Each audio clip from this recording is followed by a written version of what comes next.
Paz do Senhor a todos os amigos e irmãos que estão conosco no Daily Devotions, o devocional da De Gravataí, junto aqui com o pastor Paulo Pereira, trazendo os comentários do plano de leitura anual.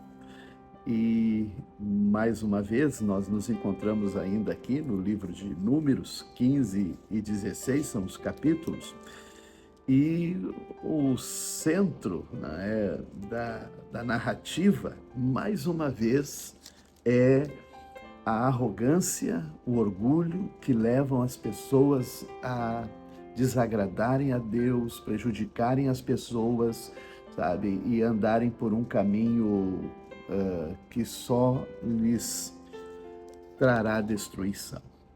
Moisés está falando sobre aqueles que cometem pecados involuntários ou voluntários, e o propósito, então, dos mandamentos era justamente para que as pessoas pudessem andar de acordo com os desígnios de Deus. E aqui vem um mandamento muito importante para Israel, que tem relação às vestimentas do povo. No versículo 38 do capítulo 15, vai colocar um detalhe nas roupas dos israelitas, que é uma franja nas pontas das suas vestes. E essas franjas era justamente para que o povo, olhando para essas franjas, lembrassem de todos os mandamentos, todos os preceitos, as palavras do Senhor, e assim evitariam incorrer em erros quando lembrando dos mandamentos do Senhor. Assim e sempre foi as vestes daqueles que colocam as suas vidas debaixo da orientação da palavra de Deus no povo de Israel. Nós acreditamos que Jesus, como um judeu que observava também os mandamentos, a palavra, ele levava consigo, nas suas vestes, essas franjas. E aí nós vamos ver não somente a mulher do fluxo de sangue, mas em outras narrativas, a multidão sempre buscando tocar naquelas franjas, porque elas estavam dizendo que estavam se submetendo também às palavras do Senhor, e ali Jesus também representava a palavra. Mas logo após esta orientação, acontece uma tragédia no contexto do povo de Israel ali no deserto, sob a liderança de Moisés, que é o pecado desta rebelião causada pelo orgulho, arrogância, e com as sutilezas, sabe, de como manipular as coisas para trazer aquele arrogante para si, seguidores, pessoas que o admirem para aquele objetivo. E esses homens se chamavam Corá, em algumas traduções é Coré, Corá, Datã e Abirão. E as palavras deste Corá, ela também vem realmente trazendo o que estava no seu coração, a sua soberba, o seu orgulho, mas ao mesmo tempo querendo puxar o povo para si.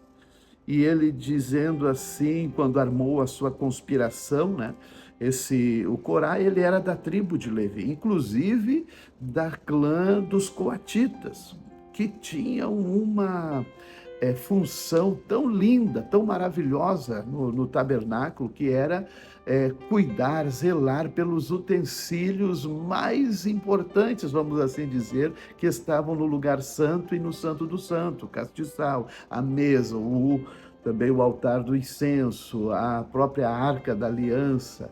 Eram os coatitas que estavam lá no interior. Só que ele veio com esta dose, dizendo para Moisés e Arão: Moisés e Arão, vocês foram longe demais. A comunidade foi consagrada ao Senhor e Ele está no nosso meio. Que direito vocês têm de agir contra, agir como se fosse superior à comunidade do Senhor, quer dizer, colocando a comunidade contra o líder, contra Moisés, né? E ao mesmo tempo, então, se julgando que poderia estar na mesma posição ou acima.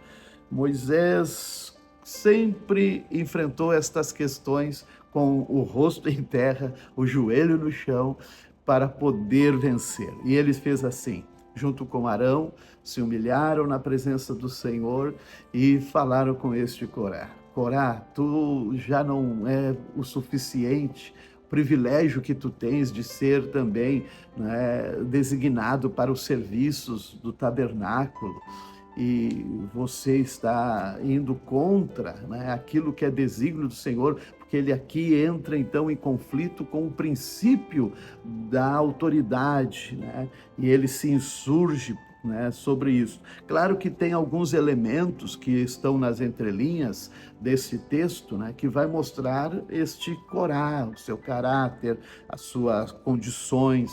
Segundo as tradições, e o que é dito sobre ele, era um homem extremamente rico, de grandes posses. Tanto é que quando Moisés ora para que a morte dele não fosse normal, que a terra abrisse um buraco, eles fossem engolidos, e assim foi, aconteceu, Deus abriu uma fenda e eles entraram com todos, e aqui diz assim, e desceram vivos à sepultura, juntamente com todos os seus pertences. Por que está aqui detalhado a palavra pertences? É porque era isso que também este Corá podia manipular as pessoas, né? Com a sua capacidade de ter as pessoas na sua mão, né? E aqui a narrativa poderia ter ido só as pessoas, Corá, aqueles que estavam com ele, mas não, foi também todos os seus pertences. É algo muito importante a considerar. Confiar em Deus e se submeter aos seus desígnios sempre é o melhor caminho. Muito bem, e aqui nós então estamos diante da crucificação na narrativa de Marcos, né? Quando Jesus ele está entre entre os criminosos, né? Na sua execução, e ali para se cumprir a palavra do Senhor, e também ele realizar, né, o sacrifício em favor dos pecados da humanidade. Bem, que Deus nos abençoe e que nos também fortaleça sempre. Aqui o Provérbios conclui dizendo: a justiça dos justos os livrará. A ambição dos desleais os apanha numa armadilha. É quando vemos Corá, Datã e Abirão com 250 e seus pertences também se desaparecerem. Mas Deus abençoe que nós possamos sempre estar debaixo dos seus desígnios e sua vontade. A paz.